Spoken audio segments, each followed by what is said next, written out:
You're listening to The Jacob Valk Show. He's breaking down the latest and greatest in sports as only he can. Follow him on Twitter @RealJacobValk. Here he is, Jacob Valk. Hello,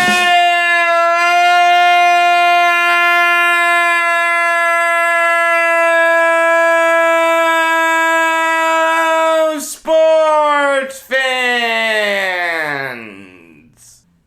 Welcome to another edition of the Jacob Valk Show. I am the Jacob Valk, and you're not. At the end of the show, you're going to get the interview that I did with John Iamarino, the author of the book on the 1962 World Series. Really nice guy, very smart guy, loved talking to him. I think that's one of the best interviews I've done in a really long time. Fun to talk about a great Yankees team after watching 163 games of garbage this year. Speaking of baseball, that's where I'll start. We have a Game 5 tonight between the Dodgers and Giants. A series that I said would go 5 games. I got that right. And I said this yesterday, I'll say it again. If you had to pick one series to go 5 games, you'd pick this one. This is the World Series.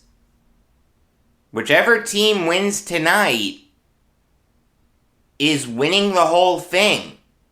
The Dodgers and Giants are better than the Braves. They're better than the Red Sox. The Astros will make them work, but I think the Dodgers and Giants are better overall than the Astros. You couldn't ask for a better pitching matchup. Julio Urias versus Logan Webb. Both pitchers are going on full rest. Webb has an extra day. He dominated in Game 1. Pitched 7 2/3 innings, only gave up 5 hits, didn't give up a run, struck out 10. Meanwhile, Urias got the win in Game 2. He pitched 5 innings, only gave up 1 run, and only gave up 3 hits.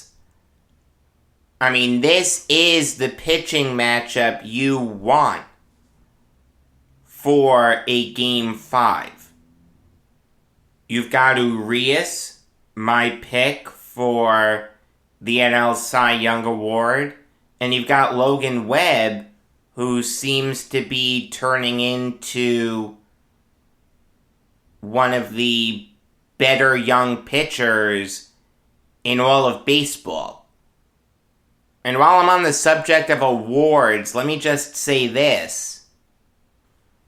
I've had some people ask me why I haven't done MLB Award Picks yet. The finalists haven't been announced yet. We know the finalists for the Hank Aaron Award. Fantastic. We don't know MVP. We don't know Cy Young Award. We don't know Rookie of the Year. We don't know Manager of the Year. That should come after the season. I have to wait and see who the finalists are. I don't want to say that this guy is my pick to win NL MVP, and he's not even one of the final 3 candidates. I mean, I can give you some preliminary picks. I just don't want to because then when the finalists are announced, you'll already know my picks. Assuming that my picks are one of the finalists. So that's why I haven't done award picks now. But back to this game. One thing that's been really disappointing about this series is the lack of great games. In a matchup of two teams that won over 105 games, we really have only had one great game. That was Game 3. But even then, there are some people that don't like 1-0 games. They don't like pitchers' duels. Those people aren't real baseball fans, but if you're a casual baseball fan that really only gets into it in October, you can understand why a 1-0 game wouldn't be appealing. I mean, I liked it, but I know that there were people who didn't. I mean, Game 1 had the great pitching performance by Logan Webb. But I wouldn't call that an iconic performance. Maybe as Logan Webb's career progresses, we'll think about that start, but I don't think that's going to be mentioned in the same breath as Jack Morris and John Smoltz. What they did in 91. What Ralph Terry did in 1962. Wonder why he's on my mind. What Whitey Ford did during his shutout streak in the World Series. Once again, wonder why he's on my mind. What Madison Bumgarner did in 2014 against the Royals in the World Series. We're not going to mention it in that same breath. Great performance, but in the annals of baseball history, I wouldn't call that an iconic performance. Especially if the Giants lose tonight. I mean, it was a 4-0 game. Hard to really get into. You knew after 7 innings the Dodgers weren't coming back. Not a great game. Not a terrible game, but not a great game. Game 2 was a joke. Game 3 was fantastic. But Game 4 was a joke. This has been a very underwhelming series. If this was the World Series, we'd be left with sort of a bad taste in our mouths. Like we wanted more. There are some series that you just really expect big moments from. I mean, we got that in Red Sox Rays. Even though we probably didn't expect it. We got that in Braves Brewers. You can make the argument that you could have expected that because both those teams had fantastic pitching. White Sox Astros didn't have any great moments, but you can sort of kinda understand it.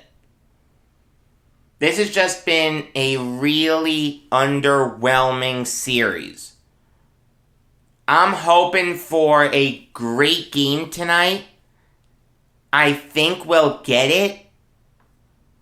Look, obvious statement of the year coming up. But you know that both teams are going to leave it all out on the field.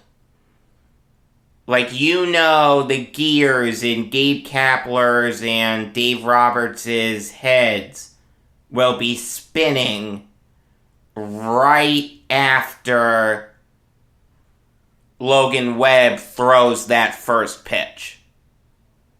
This has the potential to be a game for the ages. I know we've said that before in this series, But in a Game 5, a winner-takes-all game, that lends itself really well to iconic moments. I think we'll get at least one. I really do. But now on to my pitching preview. When you look at Urias, he's a fastball, curveball, changeup guy. Power pitcher. Throws a great fastball, gets a lot of velocity on his changeup. He likes to make you look foolish with that changeup if you're a righty. He likes to get you diving to cover the outside part of the zone, and it looks like you need a boat oar to hit it. But Urias is going to attack with his fastball. He's going to attack with his curveball. He'll try to get swings and misses on the changeup. Like I said, he's my pick to win the NL Cy Young Award. He went 20-3 with a 2.96 ERA and 195 strikeouts. He was the only 20-win pitcher in baseball. I understand that we're unfortunately living in an era where wins don't matter, but to me, they still matter. My vote would go to Urias. When you look at Logan Webb, he's a sinker, slider, changeup guy. Doesn't throw the ball hard. Relies more on deception. Relies on locating his pitches.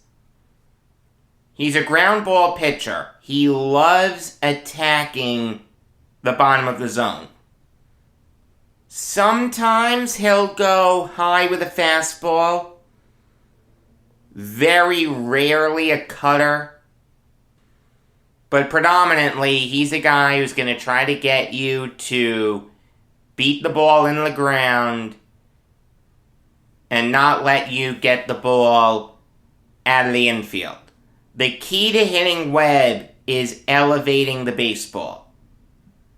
If you're sitting on a low pitch and it's a slider that's not quite going to get below your knees, or a changeup that's not going to get quite below your knees, he's vulnerable to giving up some fly balls. And maybe those balls sail out of the ballpark. I mean, it's not like he gives up a ton of home runs. He doesn't. He only gave up 9 this year. But if you want to avoid hitting the ball to Brandon Crawford, sit on the low pitches, whether it's a sinker, slider, or changeup, and maybe, just maybe, you'll be able to elevate it. All in all, I did pick the Dodgers to win a Game 5 in San Francisco before the series started. I've got to stick with it. And again, I think we're going to get an epic Game 5. I think it's going to be a game for the ages. But it's a game that I do expect the Dodgers to win. Moving on now to my beloved Yankees firing Marcus Thames. Not Aaron Boone yet.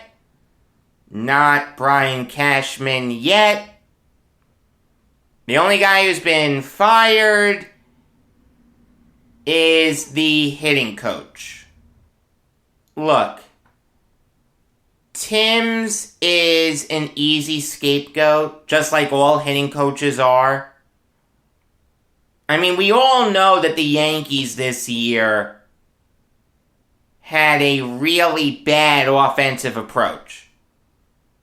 third to last in the American League in batting average, third to last in the American League in hits, third in home runs in the American League, which I like, but fourth to last in the American League in strikeouts. The Yankees' offense this year was terrible. I mean, with the exception of Aaron Judge and Giancarlo Stanton, no Yankee hitter had a good year. Gary Sanchez hit .204. Anthony Rizzo hit .249. DJ LeMahieu hit .268. Gleyber Torres hit .259. Gio Urshela hit .267.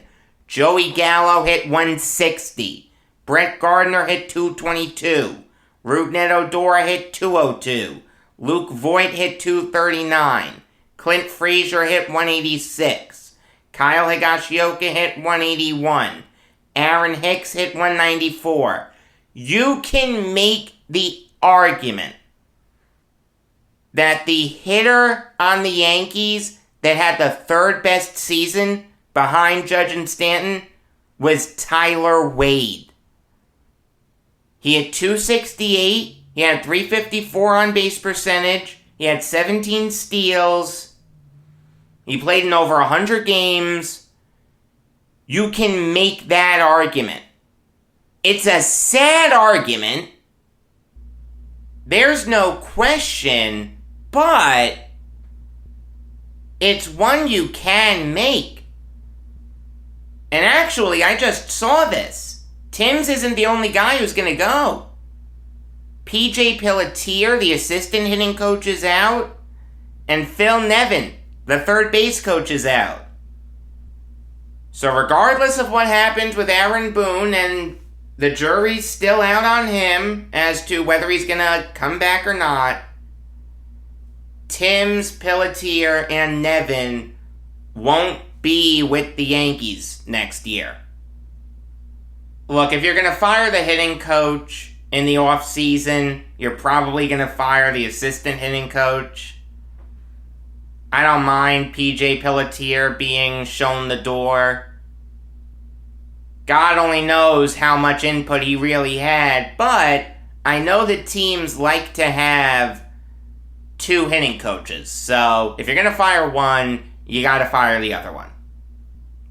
And Phil Nevin sending Aaron Judge home against the Red Sox. Yeah. That was the final nail in his coffin.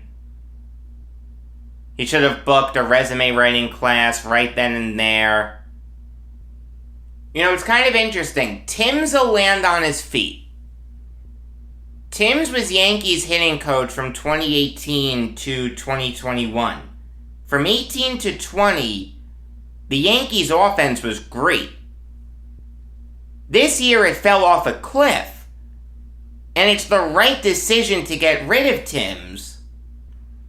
The thing is, though, if this is going to be your big change, if your pitch to the fans is going to be, now that we're bringing in a new hitting coach and a new assistant hitting coach, that's going to fix things, that's not going to work. The idea that Marcus Timms was the seminal reason that the Yankees' offense was as bad as it was this year is ludicrous. The decisions to get rid of Timms, Pelletier, and Nevin are correct decisions. I don't begrudge the Yankees for making them. The thing is, though, this can't be it. Boone and Cashman need to go too. According to Brendan Cuddy of NJ.com, the Yankees are still undecided on Boone's fate. The Yankees are evidently going to dictate his coaching staff to him, because that works. So let me get this straight. You trust the guy to be manager. You don't trust him to fill out his coaching staff? God, the Yankees are a joke. Hal Steinbrenner, earn your last name. Blow things up. Get rid of Boone. Get rid of Cashman. And bring in people who actually know a little bit about baseball. Anyone who would dictate a manager's coaching staff to him doesn't know a damn thing about baseball. A collaborative effort. My aching ass. Moving on now to the Cubs hiring a new GM. They went with Carter Hawkins, the assistant GM of the Indians.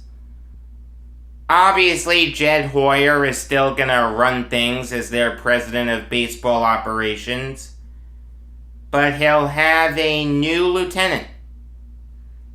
It's okay if you don't know a lot about Hawkins, but he's been with the Indians for a really long time, since 2007. He started as an intern. Then he became player development director. Then he became assistant GM. One thing that was supposedly of great interest to the Cubs was the Indians' ability to constantly find and develop pitching. I mean, the Indians won 80 games this year despite the fact that their offense was really bad. Like, outside of Ahmed Rosario, Jose Ramirez, and Franmil Reyes, no one on the Indians scares me offensively. But their pitching is sensational. Cal Quantrill, Aaron Savali, Shane Bieber.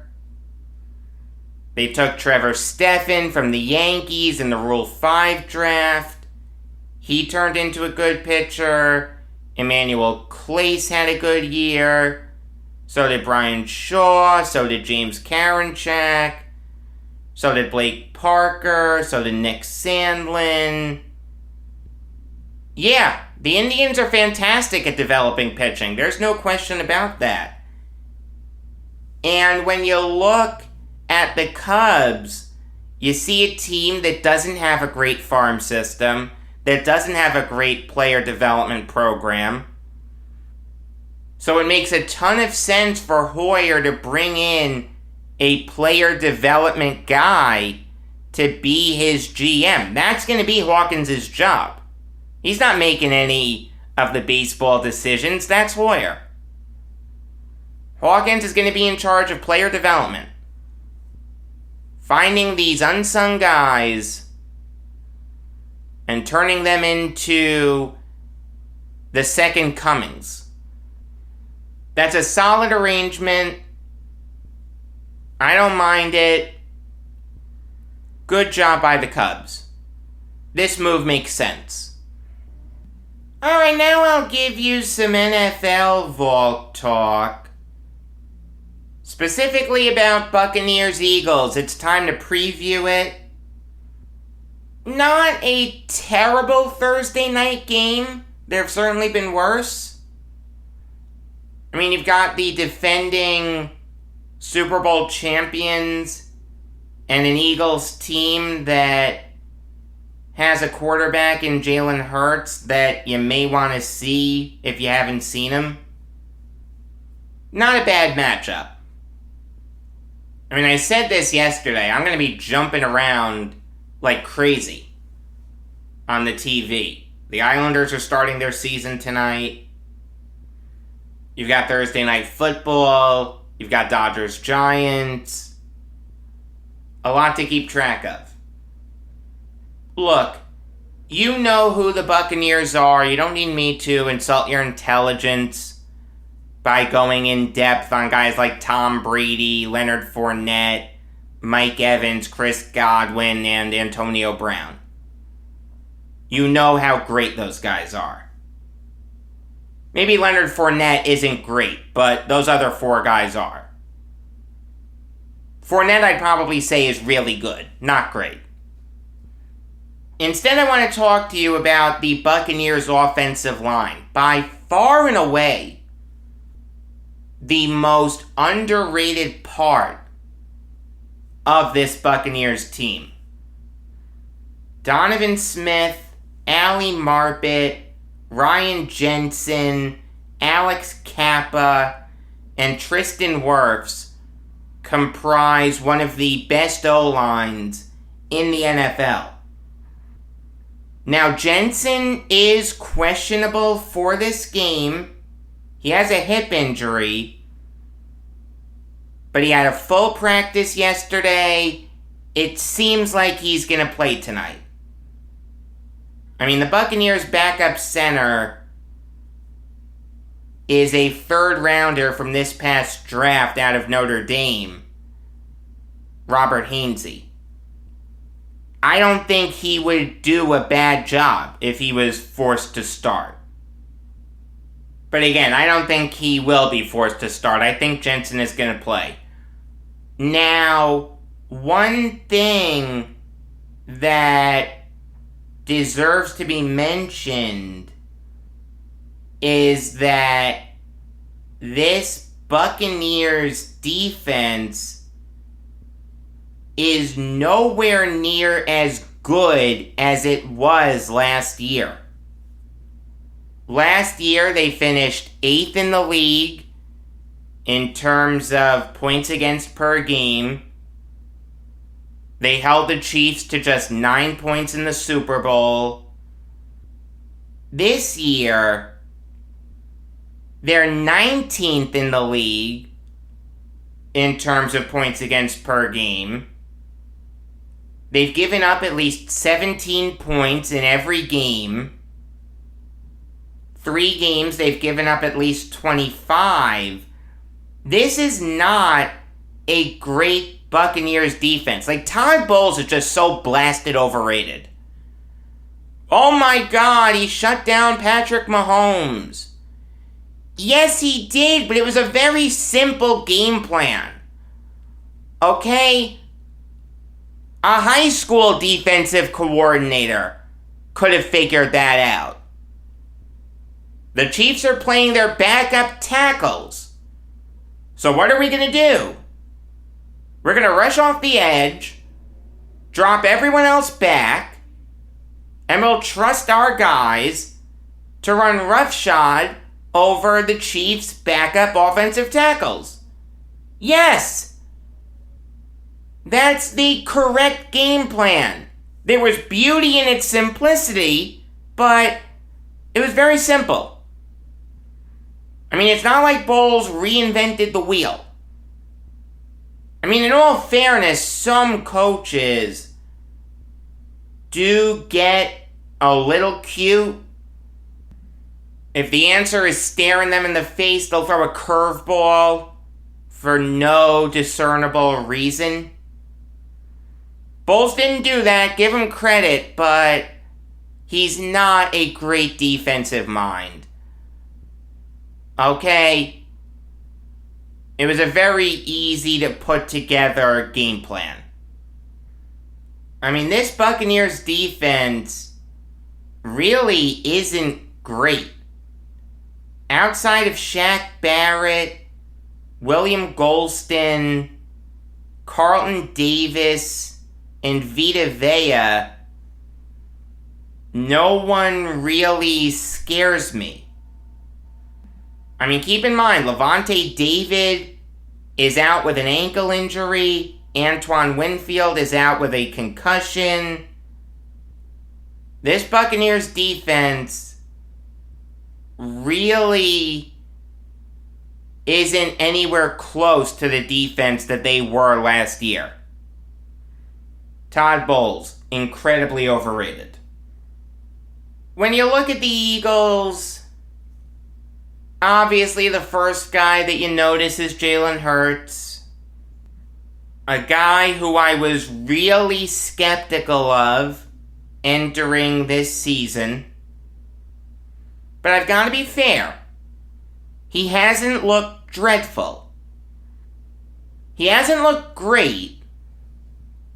But he hasn't looked dreadful. He's completed 64.8% of his passes for 1,365 yards, 7 touchdowns and 3 interceptions. He's put the ball on the ground more than you'd like him to. But with these young mobile quarterbacks, that's a very common issue. It needs to be corrected, but it's not something that's unfixable. I mean, I'll say this about Hurts. I'm really not sold on him. I really don't think he's going to be with the Eagles for the next 10 years. He's falling into the Lamar Jackson effect. Teams see how great Lamar Jackson is, so they see a guy with a similar skill set, and they're going to try to turn him into their own Lamar Jackson. It doesn't work. Lamar's a unicorn. There's a reason that before Jackson, the great mobile quarterbacks all played many moons ago. Michael Vick may seem like yesterday, but his last year in the NFL was 2015. Randall Cunningham was many moons ago. Fran Tarkenton was many moons ago. Players like Lamar Jackson don't grow on trees, and I don't see Lamar in Jalen Hurts. He's certainly better than I thought he would be. I thought by now we'd see Gardner Minshew under center. But Hurts hasn't been terrible. Hasn't been great, but hasn't been terrible. I'll give him credit for that. He's been better than I thought. I'll say this, though. The running backs for the Eagles really don't impress me. I'm not a Miles Sanders fan. I think he's massively overrated. This year, he's averaging just 42.8 yards per game. He doesn't have a touchdown yet. He's yet to have a 1,000-yard season in the NFL. I don't see Brian Westbrook in him. Let's put it that way. I think he's massively overrated. The Eagles can do a lot better than him. And not for nothing, but if I'm saying you can do better at quarterback and at running back, it's not hard to figure out why the Eagles are 2-3. I'll say this, though. Their passing game looks a lot better than it's been in years past. Devontae Smith is showing why I thought he was the best wide receiver in this past draft. He's not having the kind of year that Jamar Chase is having. No question about that. But he's been better than Jalen Waddle. He looks like the real deal. Quez Watkins is having a great sophomore season. He's leading the NFL in yards per catch with 20.5. Dallas Goedert and Zach Ertz are still really good. Hurts has some help. There's no question about that. I'm not saying that as an insult to him. I'm just saying the Eagles have done a good job of giving him some pass catchers. Defensively, the Eagles are pretty good. I like Darius Slay. I like Josh Sweat. I like Javon Hargrave. And I like Steven Nelson. They've got some other good players in Marcus Epps, Avonte Maddox, and Jannard Avery. Fletcher Cox, too, you always need to pay attention to. Again, give the Eagles credit. They're 2-3. They're a lot better than I thought they'd be. They're still not good. They're under 500, but they're better than I thought they'd be. I've got to be fair. But I don't see how the Eagles win this game. The Buccaneers are just leaps and bounds better. There's a reason that the Buccaneers are 7-point favorites, even though the game's in Philly. I've got to go with the Buccaneers. In breaking news, and God only knows why this is happening, Julio Urias will not start tonight. The Dodgers are using an opener. It's going to be Corey Knebel getting the start for the Dodgers, and Urias will be the follower.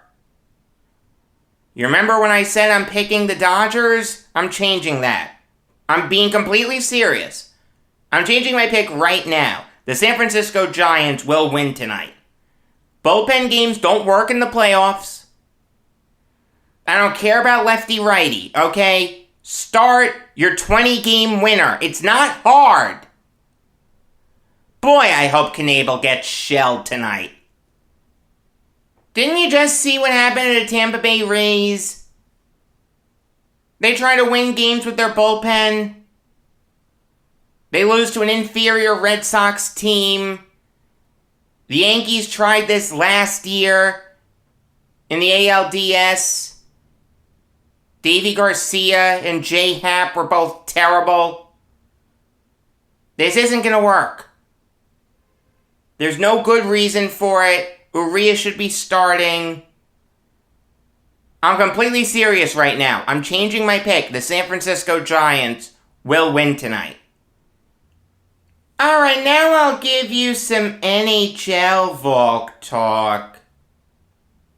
And I'll start with my beloved Islanders signing Ryan Pulock to an 8-year extension worth a little less than $50 million. So let's call it about $6 million per year. This is a great move. The Islanders were actually entering this season with only 2 defensemen under contract for next year. Adam Pelech and Scott Mayfield. And even then, next year was going to be Mayfield's last. So for a team that's built defense first, that's Armageddon. You've got to keep your defensemen around. Especially Ryan Pulock, who along with Adam Pelech are the 2 most underrated defensemen in the NHL. I mean, he was the guy who made the great save on the empty net in the waning moments of Game 4 against the Lightning. It turned that series into a best 2 out of 3. Pulock has had at least 32 points in 3 of the last 4 seasons. Him and Pelech together, it's not even Batman and Robin. It's Batman and Superman. Outstanding job by Lamoriello. I'll give Pulock about $6 million per year. That's fair for him. Adam Pelech is getting $5.75 million per year. So if he gets that, then Pulock needs to get a little more. Pulock is the better player. There's no question about that. Outstanding job by the Islanders. I'm going to have a lot of fun with my season preview of them tonight. Moving on now to the Senators, locking up Brady Tkachuk. It's pretty sad that it took this long to get Tkachuk locked up for this year and beyond.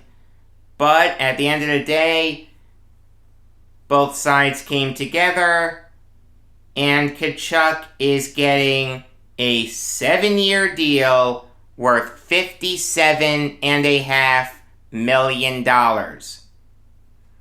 That's over $8 million per year. And that's a little bit of an overpay for Tkachuk. But the Senators were over a barrel here. Their season starts tonight against the Maple Leafs. Now, granted, Tkachuk isn't going to play tonight, but at least he'll be with the team. That's important. I mean, you think about the young core that the Senators have, with Tkachuk, Norris, Batherson, Shabbat, and Steitzel. You've got to keep those guys around long term. You've got to keep them happy. You tried to get Tkachuk at a more reasonable rate. He wouldn't budge. Tkachuk had the Senators in a corner because he's their best player. And the Senators had Tkachuk in a corner because he was an RFA. So both sides had to come together. The Senators paid him a little more per year than they should have. But they got him for 7 years. He'll be 28 at the end of this contract. So this isn't a bridge deal. You don't need to worry about signing him again in the near future. You've got him locked up long term. Like I said, the Senators actually have something cooking. They're not great. They're not going to be a good team this year, but I think you'll see improvement. I think all their young guns are going to get better, and you'll see that they have the ship pointed in the right direction. In more breaking baseball news that has to do with teams being stupid, the St. Louis Cardinals are going to get rid of Mike Shildt. Evidently, a 17-game winning streak isn't enough to save your job. Evidently, a 90-win season isn't enough to save your job. Evidently, losing in walk-off fashion. That was a close loss to the Dodgers. Make no mistake about it, the Cardinals could have won that game. That's not enough to save your job. This is a terrible decision by the Cardinals. I don't get it.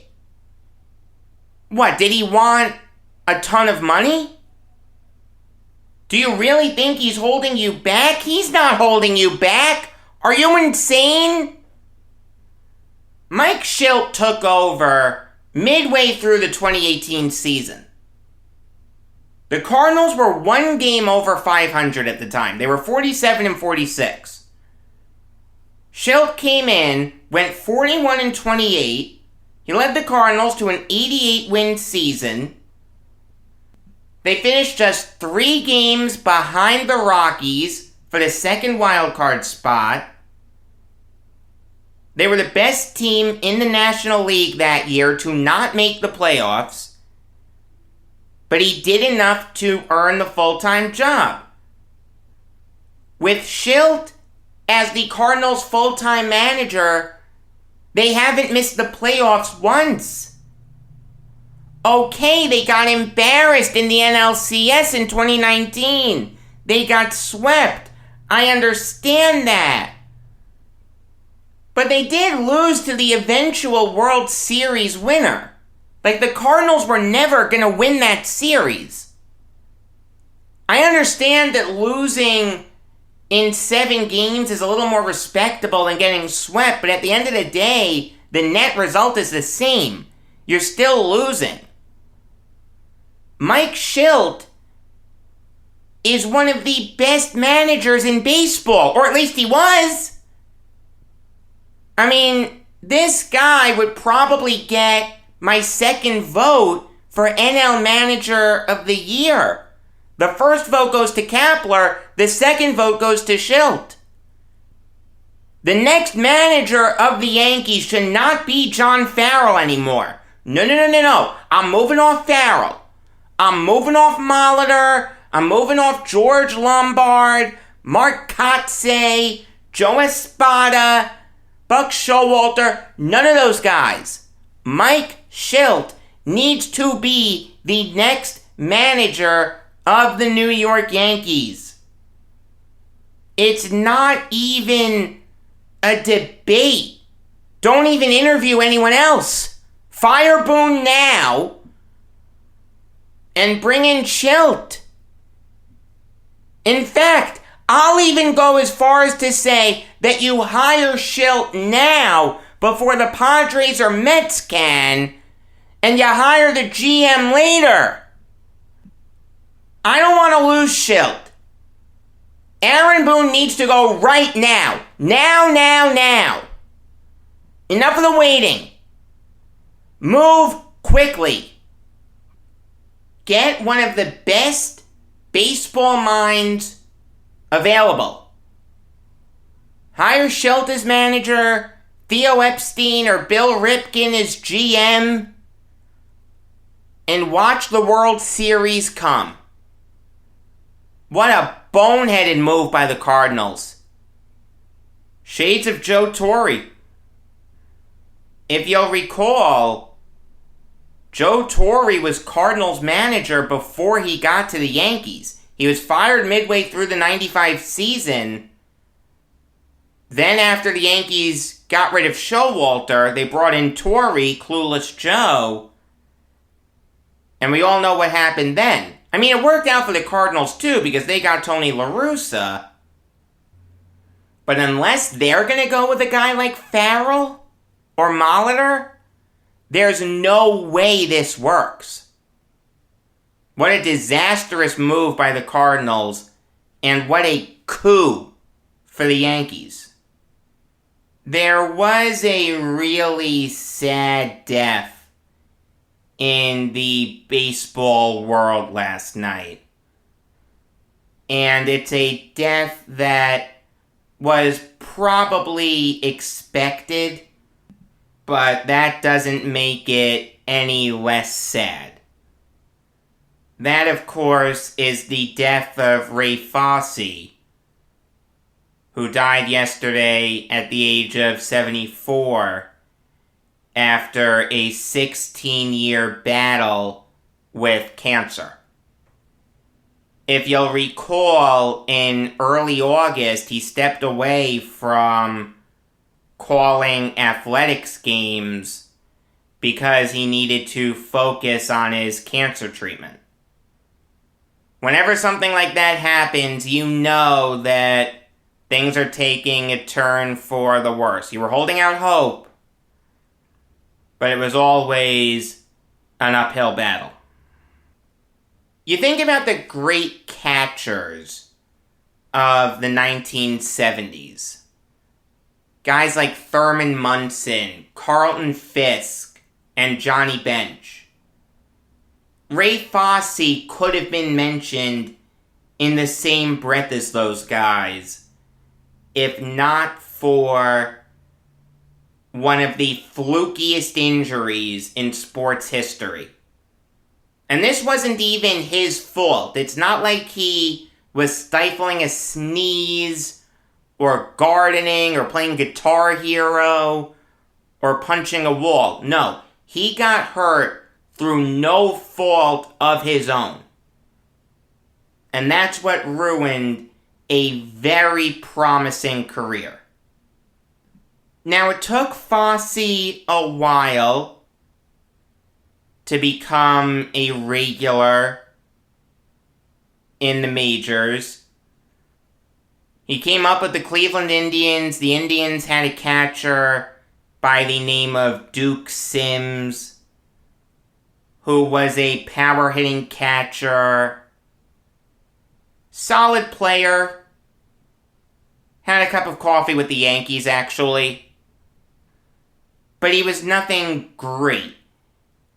In 1970, the Indians decided that they wanted a platoon at the catcher position.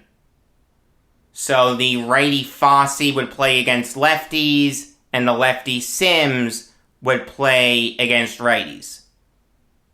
Now, Fosse got off to a great start in 1970. In the first half, he had .312 with 16 home runs and 46 RBIs. He made the All-Star team that year.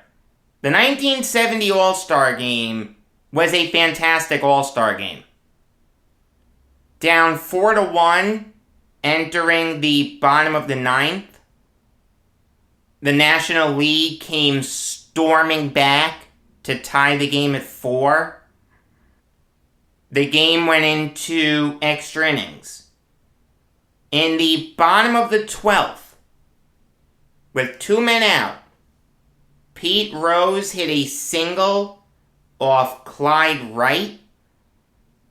Billy Grabarkowitz then moved Rose to second on a single of his own. Then with Jim Hickman at bat, Fosse's career changed forever. Hickman hit a single to center field.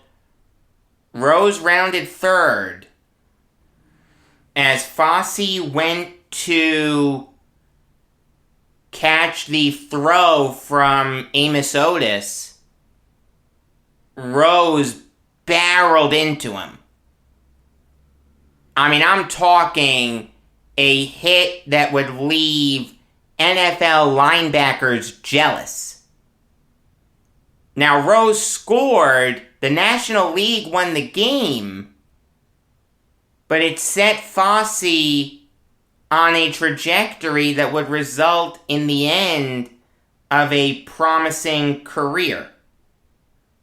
Now, no one remembers this. In 1971, Fosse was really, really good.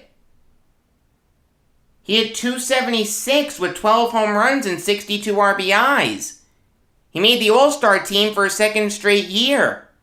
He'd go on to win his second straight Gold Glove. But what happened was injuries piled up. The Rose hit, a brawl between the Indians and the Tigers resulted in his right hand needing 5 stitches. In another game against the Tigers, Denny McLain hit him with a pitch.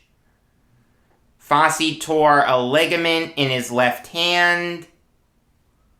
When Fosse went for a re-examination at the end of the year, he found out that he had a fractured and separated shoulder that was caused from the Rose hit. So everything just piled up, and Fosse was never the same offensively. Defensively, he was excellent. Every pitcher loved throwing to Fosse. You remember Barry Lyons, former Met? Everyone loved throwing to Lyons. Everyone loved throwing to Fosse. Gaylord Perry, Ken Holtzman, Vida Blue, Catfish Hunter, Paul Lindblad, Raleigh Fingers, Dennis Eckersley. They all loved throwing to Fosse. I mean, that's how Fosse lasted as long as he did. After the 71 season, he played in 7 more seasons, despite the fact that he only hit .246 with 29 home runs and 192 RBIs. To put that in perspective, his 2 All-Star seasons, he combined to hit 30 home runs. So Fosse had to reinvent himself as a defense-first catcher, And yeah, he was around for a while, but he could have been so much more. Fosse was a color commentator for the Athletics for 35 years, was beloved in the Bay Area, was nominated for the Ford Frick Award in 2004, but Lon Simmons ended up winning it. Kind of hard to say that Fosse should have won it over Simmons, but I'll say this, there should have been a year where Fosse won it. I was never a Tim McCarver fan, so maybe in 2012, Fosse gets it. Maybe now that he's dead, he'll get it sooner rather than later. May Ray Fosse rest in peace.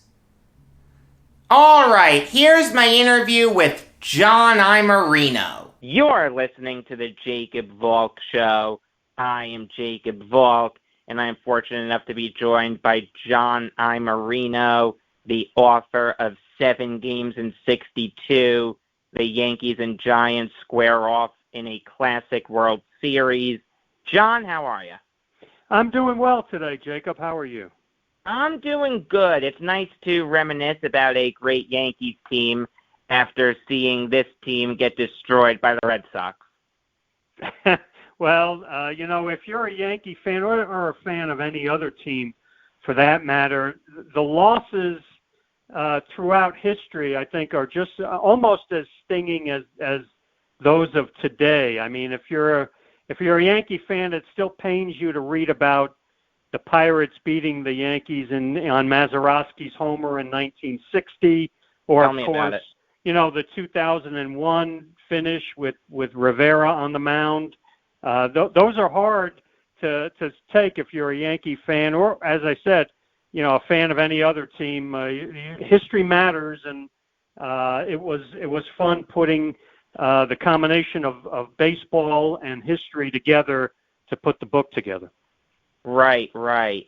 So before we get into the 62 World Series, let's talk about how the teams got there in the first place. What can you tell us about the 62 Yankees?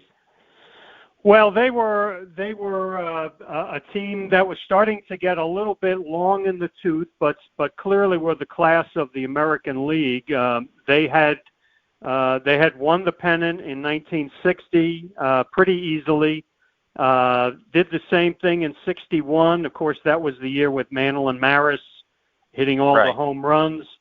In 62, they didn't really run away from the rest of the league. I think they never had a lead greater than 5 games in the standings. Of course, there were no divisions back then. There were just 10 teams in the American League. So, the Angels, who were only in their second year as an expansion team, had the lead on the 4th of July in the American League, but they faded a bit after that. The Twins and Tigers were the 2 teams the Yankees had to kind of stave off. But they managed to win the pennant without too much stress. They stayed relatively healthy. Mickey Mantle had one of his more healthy years, although he did miss 6 weeks with a pulled hamstring, a leg injury, trying to beat out a ground ball in the 9th inning of a game against the Twins in May. But other than that, he actually had a good season, was named Most Valuable Player, although he always maintained that Bobby Richardson, the second baseman, should have been the MVP that year. Richardson, I think, led the American League in hits that year and played in just about every single game. So it was a team that Ralph Houck liked to play his regulars. They didn't use the bench a whole lot. Joe Pepitone and Phil Linz and Jim Bouton were all rookies that year, along with Tom Tresh, who was the Rookie of the Year in the American League. So they're starting to get a little bit of youth on the team, but Houck liked to play his veterans, and they were the ones that carried the water for the Yankees in 62. Right. Right, absolutely. Keep Bobby Richardson as a valuable player in the back of your mind. That'll be useful later. Yes, very much so. Can you lay out the 1962 Giants? Yeah, the Giants had come to the West Coast from New York, of course, from the Polo Grounds. They started in San Francisco in 1958. They had never been serious contenders in the National League at that point. They'd been a good team, but not really within sniffing distance of the pennant. And I think, as is the case today, the Giants fans were envious of what the Dodgers had done. The Dodgers had won a World Series moving to the West Coast in 1959. And I think Giants fans at that point were starting to say, hey, it's great that we've got Major League Baseball here, a new stadium in Candlestick Park, but we want to win. We want to win, go to a World Series. We want to win a pennant. And the Giants had put together by 62 a team that was very heavy on hitting. I think this team would have played well in today's baseball. Relied on the long ball. Had sluggers like, of course, Willie Mays, who hit 49 homers that year. Orlando Cepeda, Willie McCovey, pair of Hall of Famers. Felipe Alou was the starting right fielder. And they had depth on their pitching staff with people like Juan Marichal and Billy O'Dell and Billy Pierce and Jack Sanford, who wound up being the best of the group that season and would figure very prominently in the World Series. The question for the Giants was going to be, could they pitch well enough and could they play enough defense? Their season was much more interesting, their pennant race, I think, than perhaps the Yankees was. The Giants wound up tied, as you probably know. They tied with the Dodgers at the end of 162 games, forcing a 3-game playoff. The Giants won the first game behind Billy Pierce, who threw a shutout. The Dodgers came back from a 3-run deficit to win the middle game in L.A. and forced the third game. And, just as had happened in 1951 with the Bobby Thompson heroics, the Dodgers led by 2 runs in the ninth as the Giants came up to bat. And a combination of some clutch hits, some walks by the Los Angeles pitching staff, and a couple of errors led the Giants to take a 6-4 lead and win the game. Just a devastating loss to the Dodgers, but it made the city of San Francisco go wild. In the book, I relate the story of how the team's charter flight from Los Angeles almost couldn't land at the airport in San Francisco because the crowd there was so large. They had spilled out into the runway, and there was the pilot was seriously thinking about taking them to Sacramento and having them bus back to San Francisco, but they did manage to land. But so the Giants and their fan base were just thrilled to finally have achieved their goal of winning a pennant. Let me ask you this. This is kind of an interesting foible to the 62 World Series. The year after, the Dodgers swept the Yankees in the World Series. If in 62 the Dodgers had won that tiebreaker series, do you think the Yankees still would have emerged victorious? Yeah, hard to say, and I don't want to, just waffle on this, but one big advantage the Yankees would have had is that Sandy Koufax would not have been the Sandy Koufax they saw in 1963. Yeah, he got hurt that year. He got hurt in 62, missed a number of starts down the stretch, actually started the first game of the playoff, and in his autobiography, Koufax says he really didn't think he would be able to pitch, but Walter Alston came to him and kind of asked him to give it a shot. He tried. He was not successful. So there's no way that he would have thrown the 2 games that he threw against the Yankees in '63. So I think it would have been a much more competitive series if the Dodgers had won the pennant that year and played the Yankees in the '62 series. Okay. All right, that makes sense. Let's get into the World Series now. We'll go game by game. I think that's the best way to do this. How would you describe Game 1? Game 1 was what I think a lot of people might have thought was a typical Yankee victory. And of course, for you and I, we know this, but maybe your listeners might not realize this was the 12th time in 14 years that the Yankees had been in the World Series. Incredible. Yeah, and most people. And now they've gone 12 straight years without even making a World Series. Yeah, and I'm fully aware of that as well. Yes, that's true. Yeah. So I think it had become a custom for baseball fans across the country. When they turned on their TVs in October, they were going to see Yankee Stadium and they were going to see the Yankees playing. The first game was a 6-2 Yankee victory behind Whitey Ford, who went all the way. He had entered the game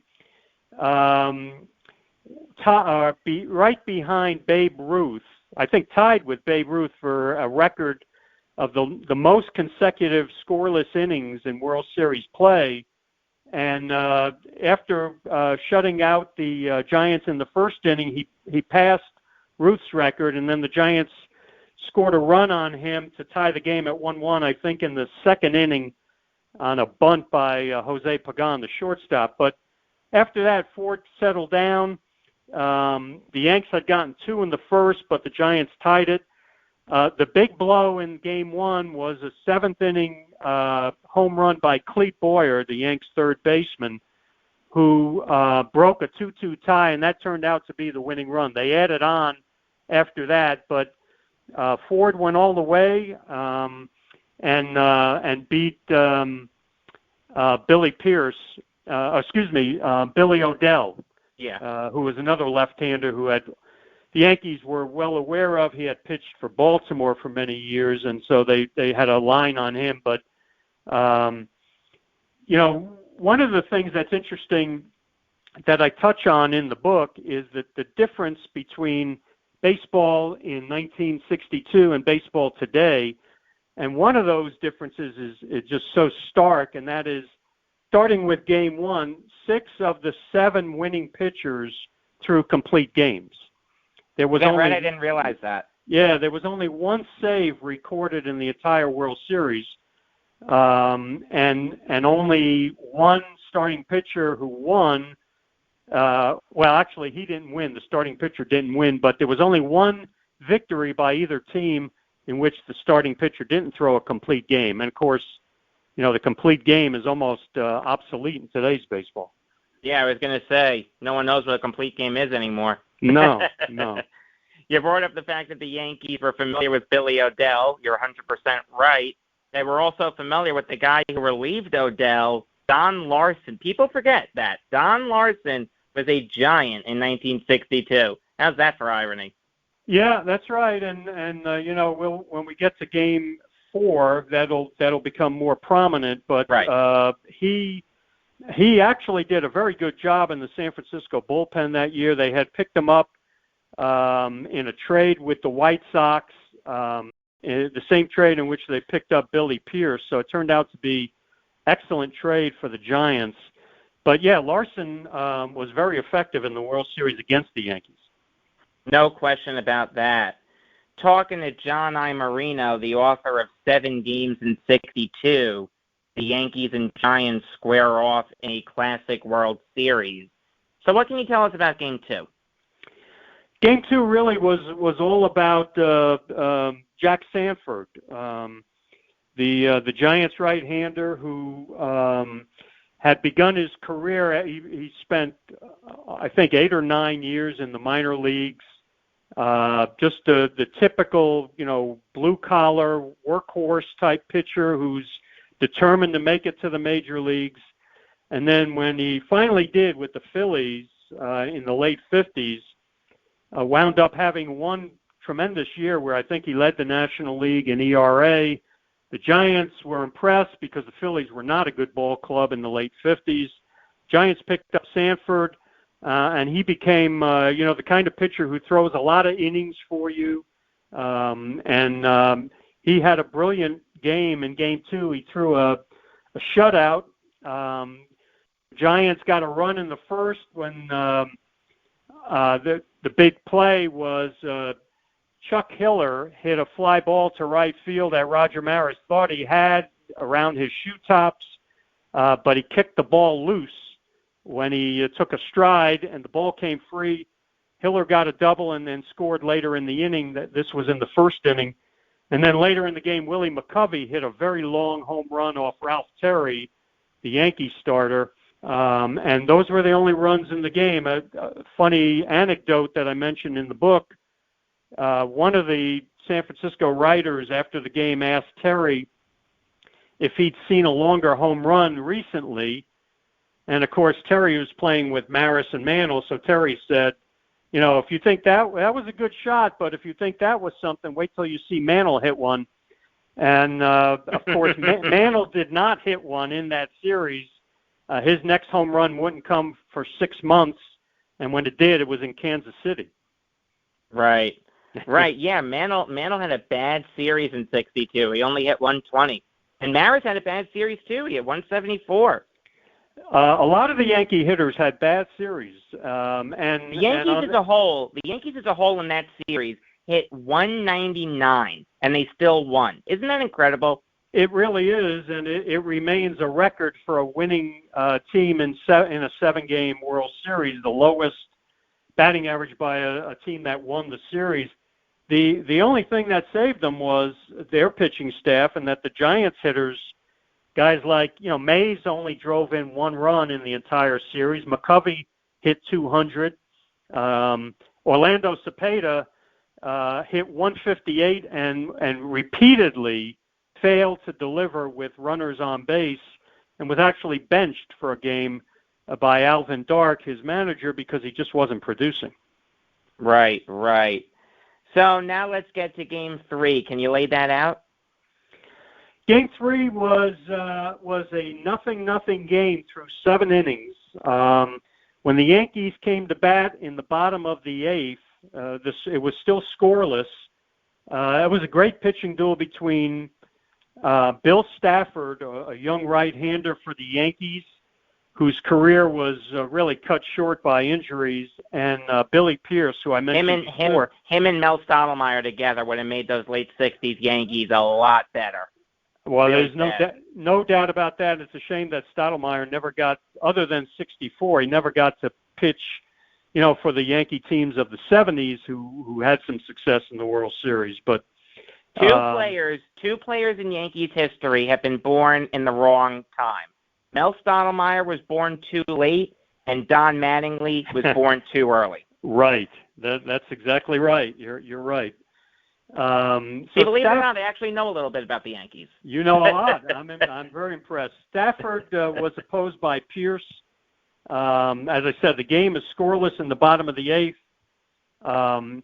Alvin Dark had made 2 switches defensively because he was concerned about the Sun Field in Yankee Stadium. For those who remember watching so many World Series games at the original Yankee Stadium when there was no World Series games at night, the left field would be a terrible sun field late in the afternoon when the games were reaching the 7th, 8th, and 9th innings. So Dark put Felipe Alou in left field, who normally played right, and moved McCovey to right field because he didn't want McCovey, who wasn't as good an outfielder as other people on the Giants. He didn't want him in the sun field in left field. As it turns out, Mantle hit a ball to left field that jumped up, took a bad hop on Alou, and he bobbled it. Mantle wound up at second. They ruled it a double. But that started what turned out to be a 3-run inning with Maris getting his biggest hit of the series, a 2-run single to right that McCovey bobbled for a single and an error. So it really backfired on Alvin Dark, his defensive strategy in that inning. But then the most interesting thing to me about Game 3 was, and again, another illustration of how, baseball then versus baseball now, with one out in the eighth, Stafford was pitching to one of the Giants who hit a line drive off his shin. Stafford reacted quickly, picked up the ball, threw to first for the out, but was in severe pain. And, the trainer came out and he applied the ethyl chloride, the anesthetic that they used to use to numb injuries like that. Stafford got through the top of the eighth. The Yanks scored 3 in the bottom of the eighth. There is no way on earth any of today's 30 managers would send him back out to pitch the ninth with a 3-0 lead and his shin throbbing. But that's what Houck did. And when they asked Houck about it, he kind of joked. He said, "I didn't see any blood on the mound," so he was going to go out there. And Stafford, after the game, said, I wanted to finish, and that was the mentality back then. Starting pitchers wanted to finish what they started. So in the top of the ninth, Stafford is dealing with some severe pain, but he manages to get 2 outs with a runner on first, and then the Giants send up Ed Bailey, who was a power-hitting left-handed catcher. He hits a 2-run homer. So now it's a 1-run game. There's 2 outs and nobody on. But, again, I can't imagine that the manager wouldn't be on his way to the mound signaling for the closer. But Houck let Stafford pitch to Jim Davenport, the Giants' third baseman, who hit a long fly ball to left that Tresh gloved for the final out. So the Yanks were up 2-1, having won at 3-2. Now, here's the interesting part about the bullpen usage, or lack thereof in this game. The Yankees had I don't want to say a true closer because he wasn't used as a true closer, but they did have a solid pseudo-closer that year in Marshall Bridges, went 8-4 with 18 saves. Nowadays, Bridges would have been in right after that line drive off Stafford's foot. Isn't that crazy? You're right, Jacob. I think Houck had lost confidence in Bridges, who had a terrific first half of the year in 1962, but faded down the stretch. In the book, I kind of surmised that possibly it was because he was pitching more innings than he'd ever pitched before in his life. But his ERA really ballooned. The last month of the season, he had 3 or 4 blown saves, coming down the stretch in September. So I think Houck didn't have the same kind of confidence in him. The year before, there's no question, I think he would have gone to Louis Arroyo, who had a wonderful 1961 season. But Arroyo had gotten hurt in 61. He was on the roster. He was in the bullpen, but he no longer pitched in games when it really meant something. And then the rest of the Yankee bullpen was just kind of average.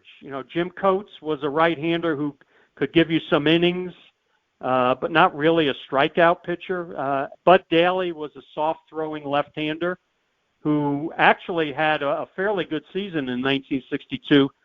But Houck maintained throughout this World Series, you'll see, he always had a lot more confidence in his starters, whether it was Ford, Stafford, or Terry, than he did deciding to go to the bullpen. Yeah, I mean, that was the style at the time. You ride your starter until it's clear he can't go anymore, or if there's a pinch hitting situation that comes up. Speaking of pinch hitting situations, that's what happened in Game 4. Go ahead, let me hear. Yeah, Game 4 was the Giants jumped out to a 2-0 lead and held that through 5 innings. In the 6th, the Yanks tied the score at 2-2. It was Marichal actually started, Juan Marichal started Game 4 for the Giants, but he only pitched 4 innings.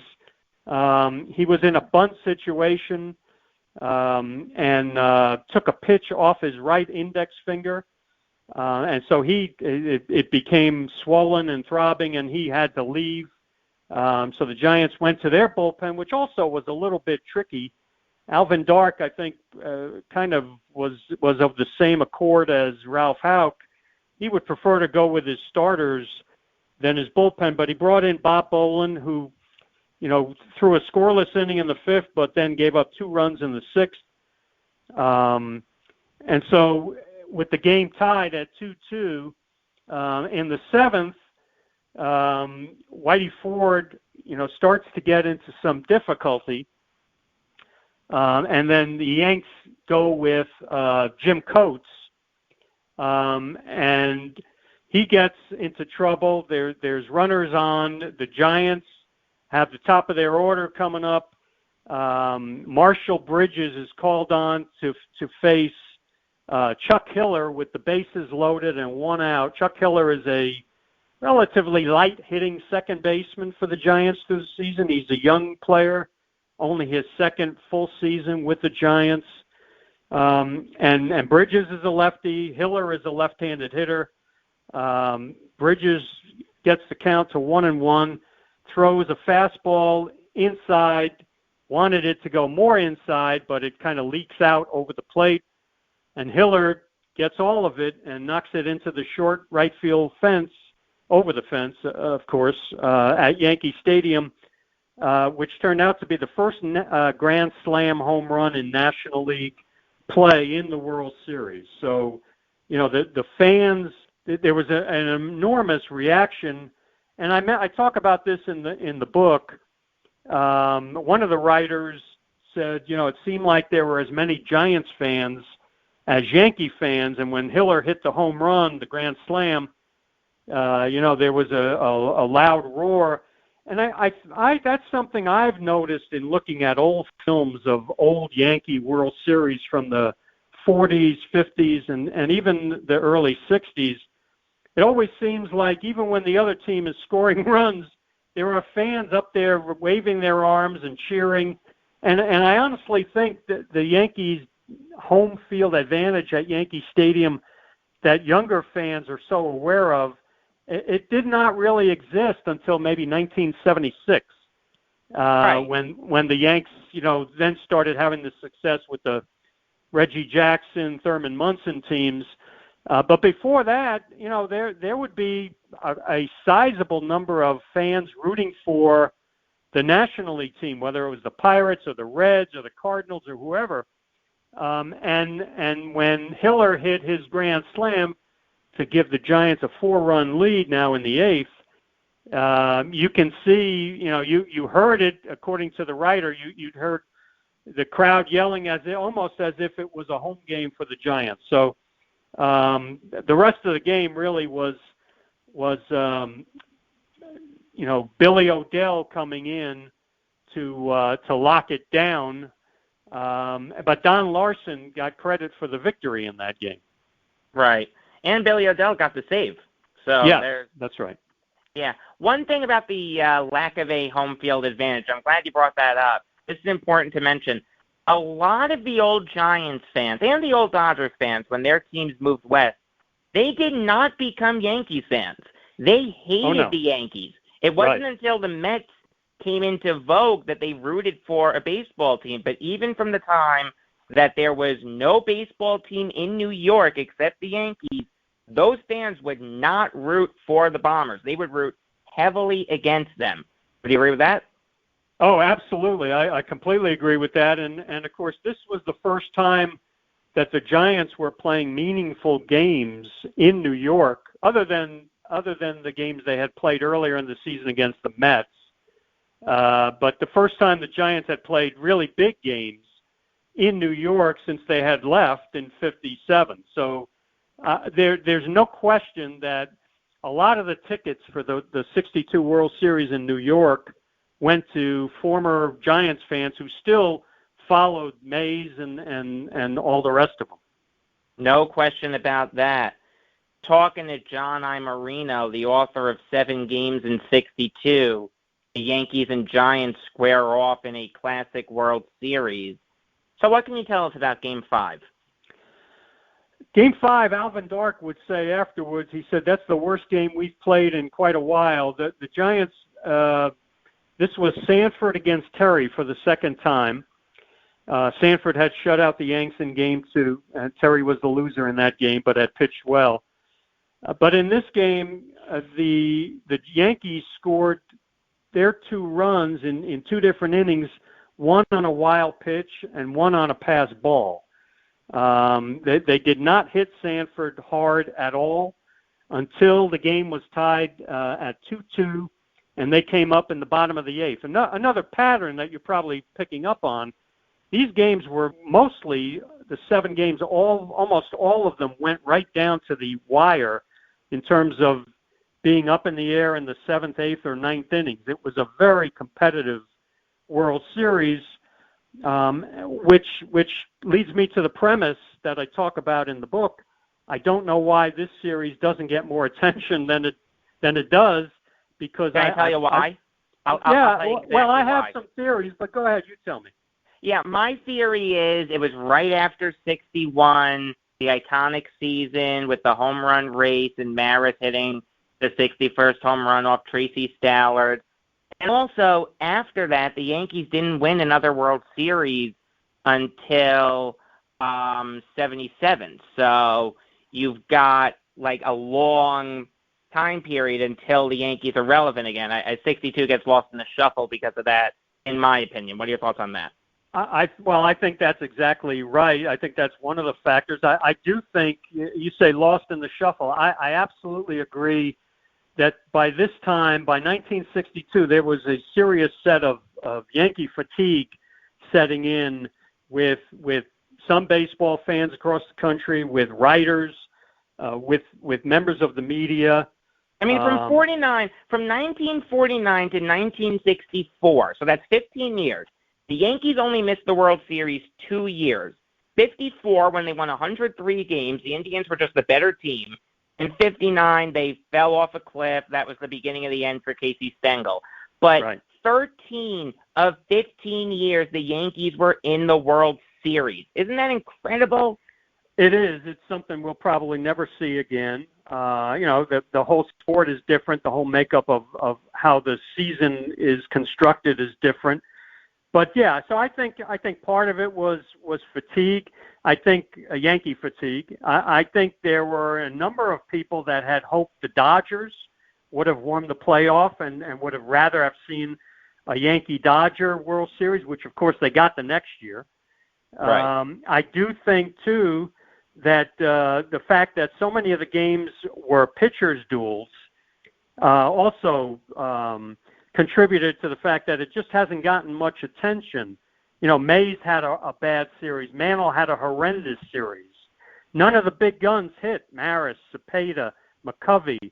The best hitter on the Giants was the shortstop, Jose Pagan. The best hitter for the Yanks was Tom Tresh, who was a good ball player.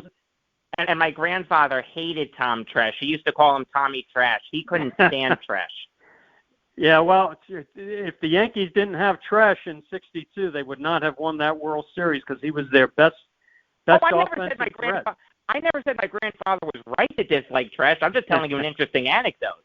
Right, yeah, yep. So anyway, we're and speaking of Tresh, so the game is tied 2-2 going to the 8th, and the Yankees, who had done very little all day with Jack Sanford, finally start to stir. Kubek hits maybe the hardest ball hit thus far. It's a line single to get on first. Richardson takes a fastball that Sanford wanted to get lower. Richardson, for a little player without much power, he loved the ball up high and loved fastballs up in the zone. So he golfed one into left field, and so now the Yanks had 2 men on with 1 out, and Tresh coming to bat. And as he said afterwards to the writers, he was just looking to try and hit the ball hard somewhere. But when he saw the Sanford pitch, that Dart came to the mound along with the catcher, Haller, right before Tresh came to bat, and they talked about, be careful with him. He's got power. Let's keep the ball away from him. And Sanford, who was maybe starting to lose something by this point, had pitched a lot of important innings down the stretch, in the playoffs, and in the series. He wound up throwing a fastball out over the plate, and when Tresh said when he saw that, he decided to swing a little harder. And, of course, he hit a 3-run homer into the seats in right. There's a picture that's on the cover of the book that shows the ball about to fall into the stands with the Giants right fielder, Matty Alou, hanging on the short wall in right field in the old Yankee Stadium. Oh, is that what that picture is? Okay, I couldn't place it. Okay. Yeah, that's Tresh's home run ball going into the stands. Okay, and then Terry, finished in the ninth. He did give up a run, but got the Giants out. The Yanks won it 5-3, and now they were going to the West Coast for up 3-2. Yep, elimination game. Game 6, like you said, in San Francisco. Go ahead, lay it out for me. Well, the first thing that happened was, as the teams fly out there, there's a what's called Typhoon Frida. That was a severe West Coast storm that hit on the day that the two teams flew back west to San Francisco. And the series was postponed for 3 straight days, at 4 days in all. The off day for travel, and then 3 postponements: Friday, Saturday, Sunday. I talk a little bit about in the book, what the teams did. The Yankees, of course, were stuck in a hotel. I'm sure it was a very nice hotel, but they wanted to win one more game and wrap this up and go home. The Giants were at their homes and apartments or wherever. And after a couple of, the first postponement, they probably didn't mind. The Giants were dog-tired from having been through the pennant race, the playoff with the Dodgers. The series started the day after the third playoff game. I don't think you would see that today. No, but that's how they did it then, and so they had very little time off to rest and recover from what they'd been through. So I think they were cool with the rain the first couple of days, but by the second postponement, by the third postponement, now both teams are getting antsy. The Yankees haven't taken hitting against live pitching in 4 or 5 days. They're already not hitting in the series to begin with. So Valk, with the help of his general manager, Roy Hamey, locates a field in Modesto, California, which is about an hour and a half away from where they are in San Francisco. Modesto is more east and not along the coastline, so it had not gotten as much rain as San Francisco and Oakland and Vancouver, British Columbia, and cities like that on the West Coast. So the Yankees and then the Giants followed them when they learned about the availability of the field.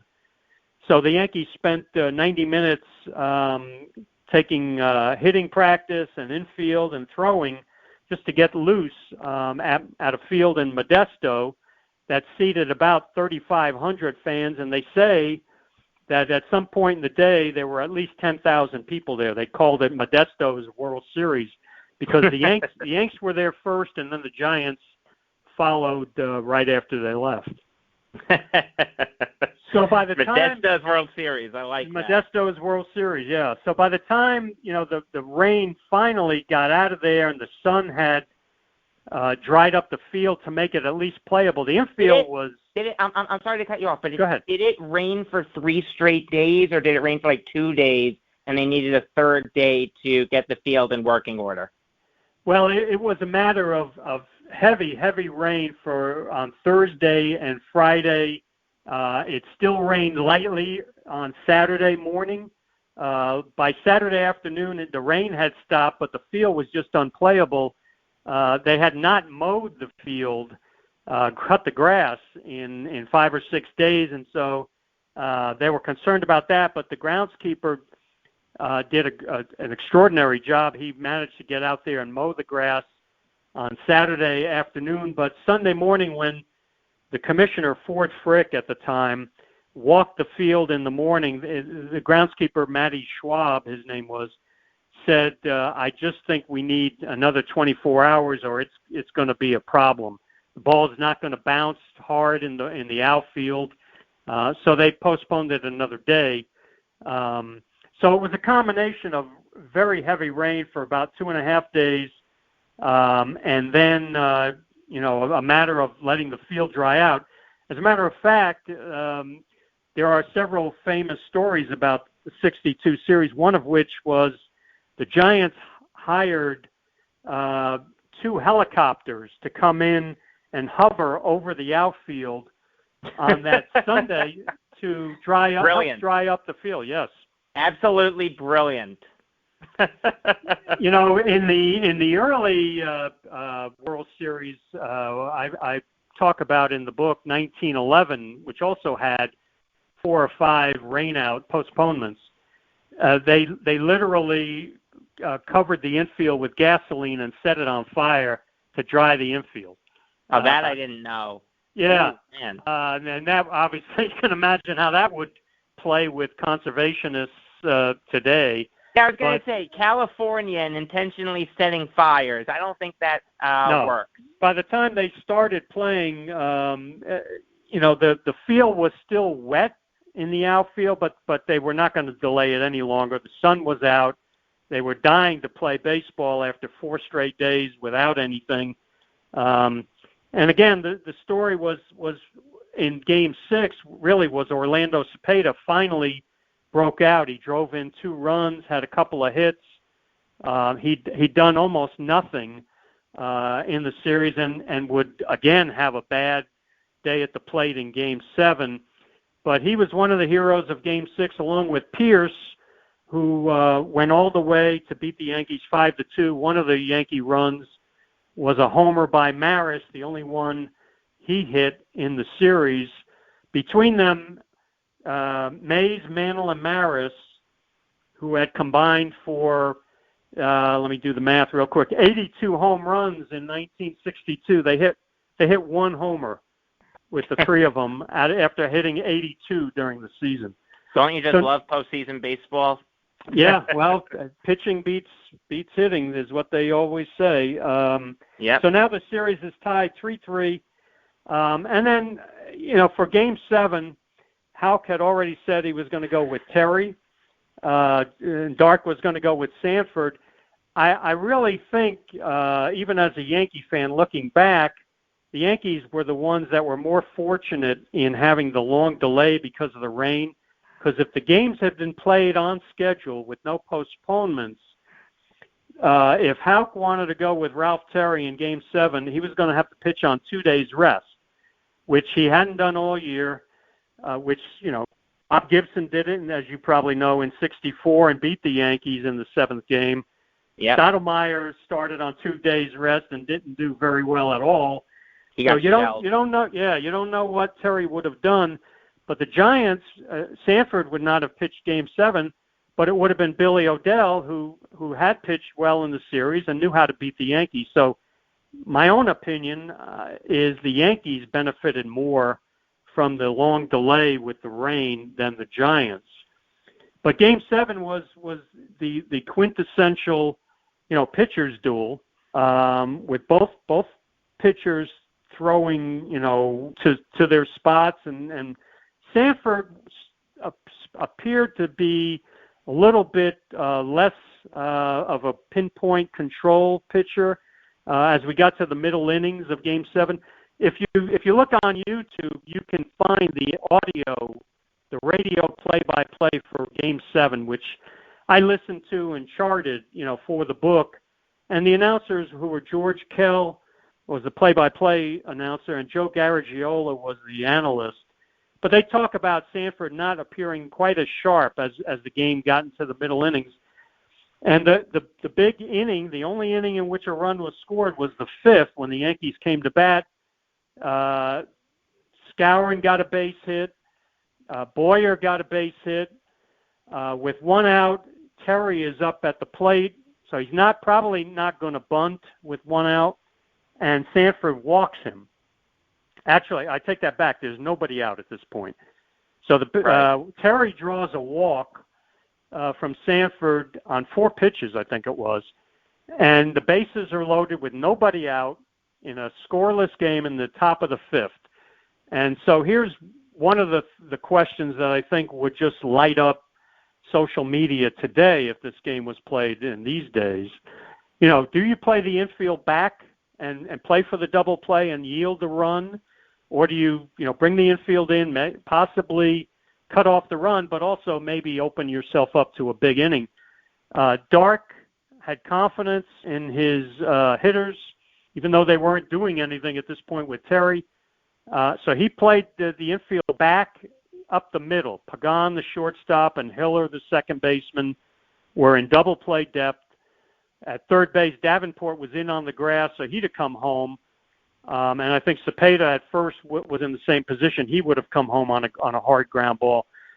Tony Kubek is the batter. He hits a 3-hopper, pretty well hit, but it's a 3-hopper to short. Pagan said he never thought about going home, so he goes to Hiller. They turn the double play. Skowron scores, so it's 1-0 Yankees. Richardson flied out, so the Yanks couldn't push the run at third, Boyer across, and so it's 1-0. It stays that way to the 9th.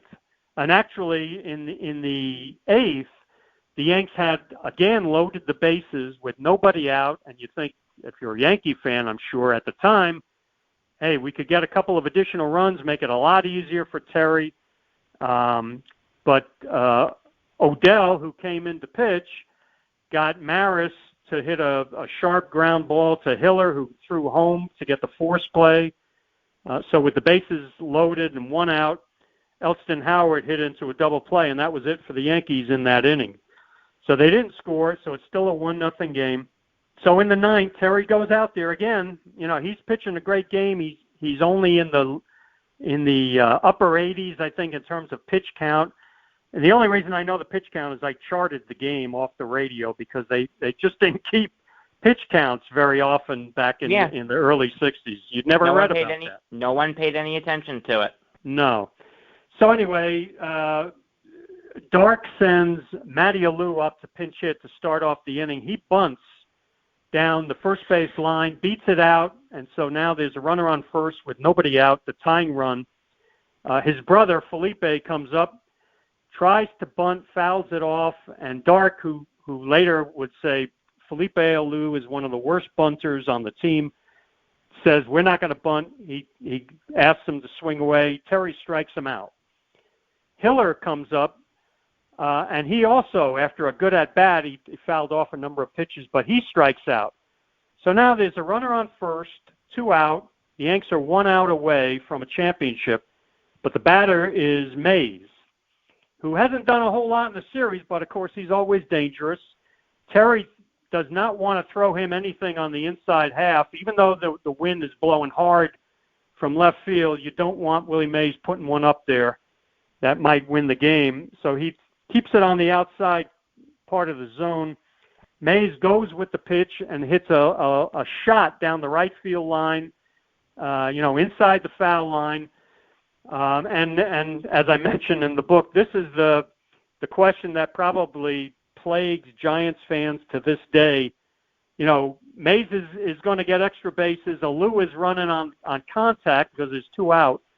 Do you send him? Well, the Giants didn't send him, and from all the contemporary accounts I could find, they made the right decision by holding him up.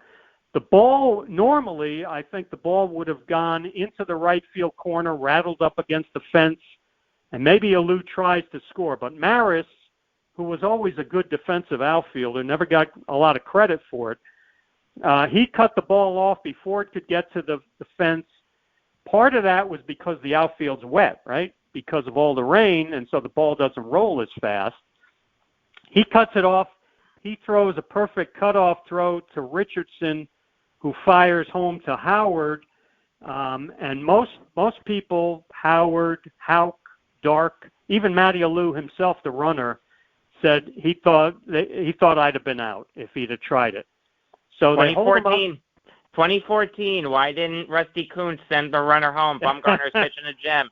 History repeated itself 52 years later with the same team. That's right. That's a good example. You're right.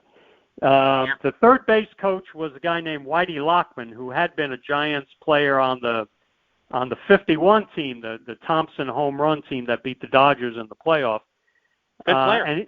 And yes, he was a very good player, later managed the Cubs. He said if Maris had bobbled it at all, I would have sent him, but he never did. He came up with it cleanly, so I held him. So now there's second and third, 2 out. The tying and winning runs are in scoring position, and you've got Willie McCovey coming to bat with Orlando Cepeda on deck.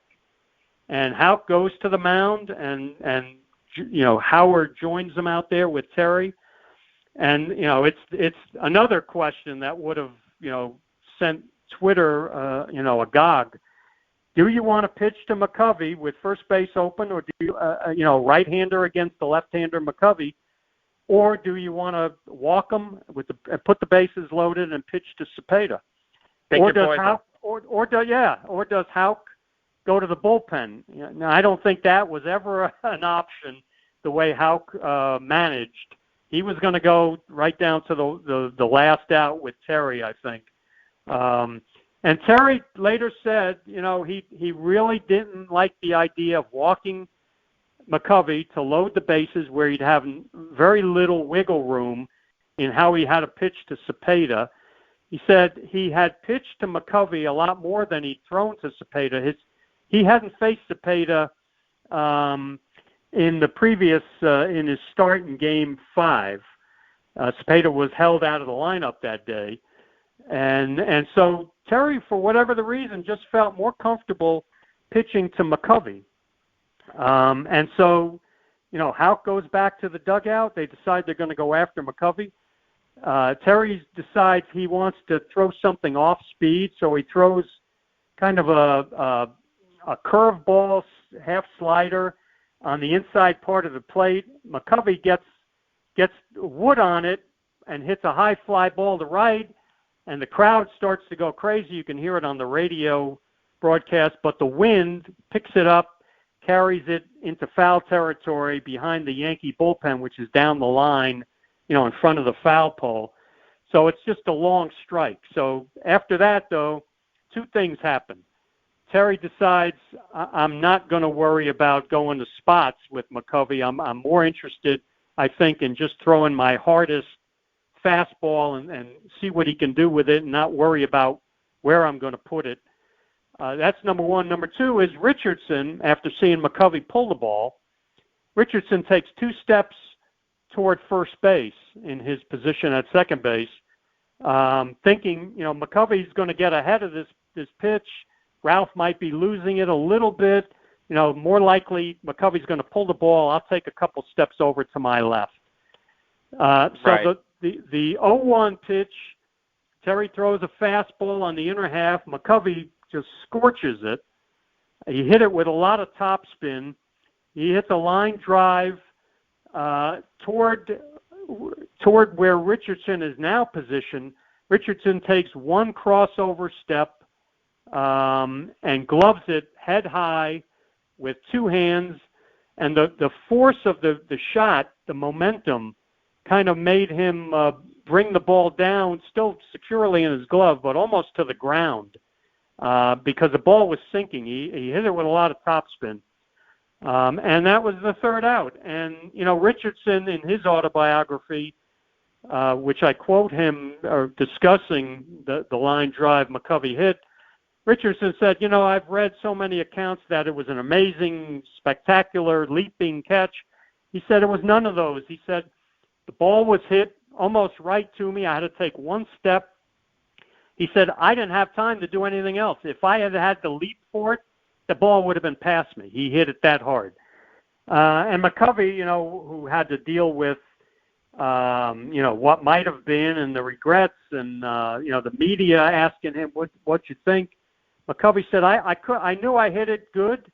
I couldn't even get excited. I was hardly out of the batter's box before the ball was in Richardson's glove, and the game was over. Yeah, I mean, it's kind of funny. You think about the greatest games in World Series history. Game 7, 2016, Cubs-Indians. Game 7, 2014, Giants-Royals. On and on and on. The list runs a mile long. Game 7 of the 62 World Series is on that list, but it doesn't get talked about. In my opinion, without question, it is the most underrated World Series game in history. Would you agree with that?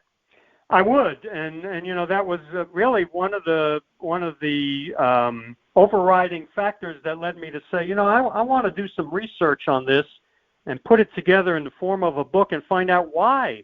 What did people think about it when it happened? Why didn't it get the attention it deserves? A couple of other factors that I think are important.